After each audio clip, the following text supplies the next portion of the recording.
আসসালামু আলাইকুম রহমতুল্লাহি বারাকাতুহু। আমাদের অনেকের মাঝে একটা ভুল ধারণা কাজ করে যে ইসলাম কি আসলে দারিদ্রতার সাথে অসচ্ছলতার সাথে জীবনযাপনের প্রতি মানুষকে উদ্বুদ্ধ করে, নাকি ধন সম্পদ উপার্জনের প্রতিও ইসলাম গুরুত্ব আরোপ করে। আমরা অনেকে মনে করি যে ইসলাম তো আসলে আল্লাহ প্রদত্ত ধর্ম, ইসলাম তো আসলে আখিরাতকে চায়, আর দুনিয়ার ধন সম্পদ উপার্জন করা এটা আসলে দুনিয়াবী বিষয়। দুনিয়ার ধন সম্পদ উপার্জন করা মানে দুনিয়ার পিছনে পড়ে যাওয়া। এমনকি ধন সম্পদ উপার্জন করে সচ্ছলতার সাথে জীবন পরিচালনা করাটাকেও অনেকে খুব খারাপ চোখে দেখে। দেখুন, প্রথমত আমাদেরকে বুঝতে হবে যে ইসলাম আসলে কখনোই একটা মানুষকে, একটা জাতিকে গরিবানা হালতে অসচ্ছলতার মধ্যে জীবনযাপনের প্রতি কখনোই নির্দেশ দেয় না। ইসলামের মূল দিক নির্দেশনা সম্পর্কে আমাদের জ্ঞানের কমতি থাকার কারণে আমরা এই বিষয়টা বোঝার ক্ষেত্রে অনেক সময় ভুল করে থাকি, এবং আমরা ইসলামটাকে একটা দারিদ্রতার, অসচ্ছলতার জীবনে রূপান্তরিত করি। দেখুন, ইসলামের যে 5টি মৌলিক রোকন রয়েছে, এর মধ্যে হতে 2টি এমন বিষয় রয়েছে যে 2টি সরাসরি সম্পদের সাথে সম্পৃক্ত। তা হলো জাকাত এবং হজ। এই 2টি বিষয় কিন্তু একজন সম্পদশালী ব্যক্তি ব্যতীত কখনোই এই 2টি আমল করা তার জীবনে কখনোই সম্ভব হবে না। দেখুন, ধন সম্পদ আসলে ইবাদতের একটি অংশ।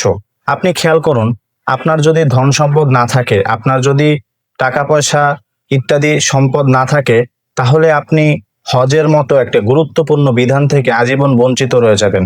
এমনকি আপনি যদি লক্ষ্য করেন যে জাকাত জাকাত প্রদান করা ফরজ, আল্লাহ তাআলার বিধান। এই জাকাত আপনি তখনই আদায় করতে পারবেন যখন আপনি জাকাতের নিসাবের পরিমাণের মালিক হবেন। এখন আপনি যদি গরিবী অবস্থার প্রতি লক্ষ্য করেন, একজন গরিব মানুষ, অসচ্ছল ব্যক্তি, সে কখনোই কিন্তু ইসলামের মৌলিক বিধানের মধ্যে হতে এই 2টা বিধান কখনোই পালন করতে সক্ষম নয়। আরেকটি বিষয় আমি এক্সাম্পল দেই। আপনি লক্ষ্য করুন, কোরআনে আল্লাহ পাক সুবহানাহু তাআলা বলেছেন যে আকিমুস সালাতা ওয়া আতুজ যাকাত, অর্থাৎ তোমরা নামাজ কায়েম করো এবং যাকাত প্রদান করো।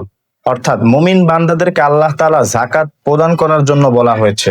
এখন আসুন, কোরআনে কিন্তু আপনি এমন একটা আয়াতও খুঁজে পাবেন না এরকম যেই আয়াতে বলা হয়েছে যে আল্লাহ তাআলা মুমিনদেরকে নির্দেশ দিচ্ছে যে যাকাত গ্রহণ করতে।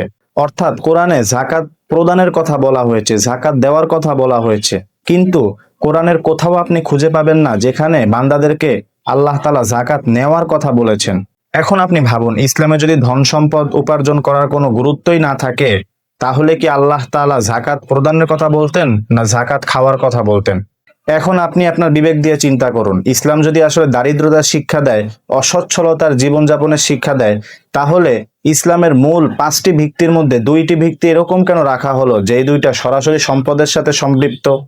এখন আসুন, ইসলামে আসলে ধন সম্পদ উপার্জনের ব্যাপারে কতটুকু গুরুত্ব আরোপ করা হয়েছে এই বিষয়ে কোরআন এবং হাদিস দ্বারা বিশ্লেষণ করা যাক। দেখুন, কোরআনে আসলে সম্পদকে আল্লাহ প্রদত্ত নেয়ামত হিসেবে আখ্যায়িত করা হয়েছে। কেননা কোরআনে আল্লাহ পাক রব্বুল আলামিন বলেন, আর তোমরা ভুলে যেও না তোমাদের দুনিয়ার অংশ। এই আয়াত দ্বারা স্পষ্ট বোঝা যাচ্ছে যে দুনিয়ার প্রয়োজন এবং দুনিয়ার ভোগ বিলাস যতটুকু পরিমাণ না হলেই নয়, ততটুকু পরিমাণ আসলে বৈধতা দেওয়া হয়েছে। কোরআনুল কারিমে আল্লাহ পাক রব্বুল আলামিন হালাল উপার্জনের ক্ষেত্রে বান্দাকে নির্দেশ করেছেন, তোমরা খাও আল্লাহ যা হালাল ও পবিত্র রিজিক তোমাদের দিয়েছেন, আর আল্লাহর নেয়ামতের প্রতি কৃতজ্ঞ হও। এখন আসুন, হাদিস শরীফে এই সম্পর্কে কি দিক নির্দেশনা রয়েছে। ইবনে মাজায় একটি হাদিস বর্ণিত হয়েছে যেখানে বলা হয়েছে যে হালাল উপার্জন করা প্রতিটি মুসলিমের জন্য ফরজ।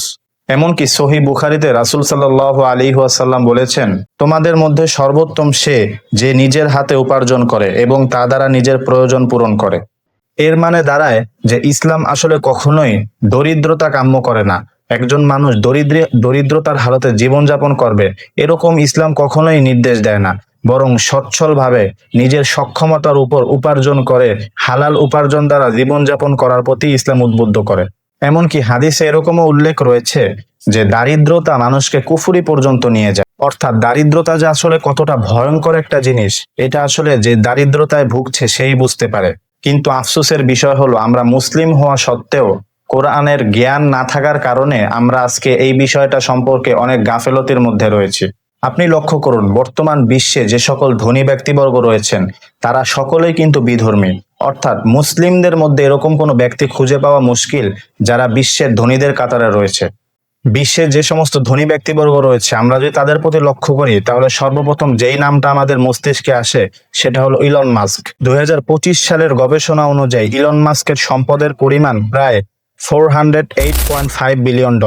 ইলন মাস্ক কিন্তু টেসলা, স্পেসএক্স এবং টুইটার সহ আরো অনেক কোম্পানির মালিক, যার মাধ্যমে সে প্রতি বছর বিলিয়ন বিলিয়ন ডলার ইনকাম করছে। এরপর দ্বিতীয়ত বিশ্বের মধ্যে যে ধনীর নাম চলে আসে সেটা হলো ল্যারি এলিসন, যার সম্পদের পরিমাণ প্রায় $296 to $297 বিলিয়ন, যা বাংলাদেশি টাকার হিসেবে প্রায় 35,940 কোটি টাকার সমপরিমাণ। এমন পৃথিবীর মধ্যে আরো অনেক ধনীর সংখ্যা রয়েছে যারা বর্তমান বিশ্বকে হ্যান্ডেল করছে, মানে পরিপূর্ণভাবে তারা কন্ট্রোল করছে। অথচ আমরা মুসলিম হওয়া সত্ত্বেও আমাদের ধন সম্পদ না থাকার কারণে, সচ্ছলতার কমতি থাকার কারণে পৃথিবীর মধ্যে আজকে আমরা নিম্নগামী, অনেক নিচু স্তরে পরিণত হয়েছি। রাসূলের জীবনের দিকে আমরা যদি লক্ষ্য করি তাহলে কেবল গরিবানার অবস্থায় দেখতে পাই, কিন্তু রাসূল সাল্লাল্লাহু আলাইহি ওয়াসাল্লাম যে ধনাঢ্যতার, শৌখিনতার জীবনযাপনও করেছেন সে সম্পর্কে আমরা আসলে কতটুকু জানি। তাই আসুন কোরআন এবং হাদিসকে সঠিকভাবে পর্যালোচনা করে কোরআন এবং হাদিসের সঠিক বিধানকে আমাদের জীবনে বাস্তবায়িত করার চেষ্টা করি। আল্লাহ তাআলা আমাদের সঠিকভাবে বুঝার তৌফিক দান করুন। আজকের ভিডিও এই পর্যন্তই। পরবর্তীতে ইনশাআল্লাহ অন্য কোনো ভিডিওতে দেখা হচ্ছে।